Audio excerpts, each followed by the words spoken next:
We've got the eye again, and the Tories have been accused of privatising the NHS for the last 13 years, and it still hasn't happened. But Labour have privatised, say they're going to privatise the NHS in the first week, basically. Well, you know, part of the NHS has always been privatised, hasn't it? You know, the dental, the reading glasses, the pharmacy. But I think that this guy is saying that we want to open the door to anyone who's got money to throw at the NHS to fix some problems. Yeah.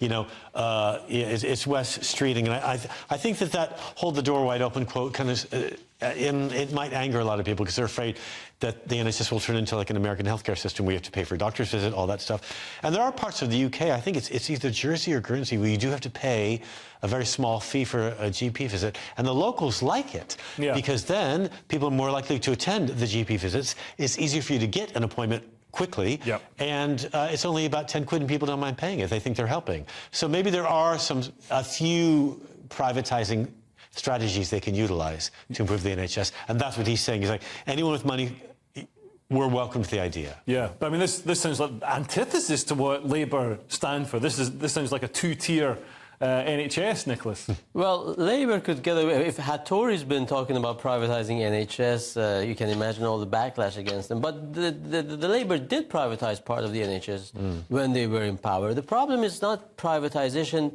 per se, but what our friend Dominic Frisby would call crony capitalism. I don't know if he's watching us. Just look at what happened with the train companies in this country, the country that gave the world railway network, railway travel. The more companies we have, the poorer the service is, because you either privatize by giving the concession to your friends and buddies, and then there's no regulator or there's no effective regulation over the quality. But rail isn't a free market, because obviously the trains can only go on the tracks that are there. It's not like the NHS could buy from any paracetamol provider.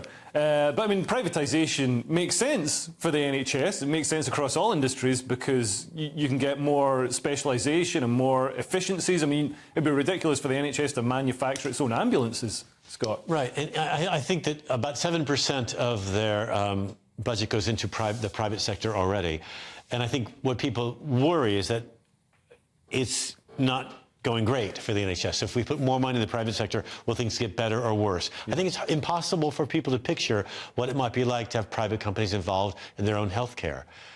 But as we've stated, they already are. They're there. So maybe a little bit more would be so bad. Yeah, and we might get receptionists that smile and answer the phone.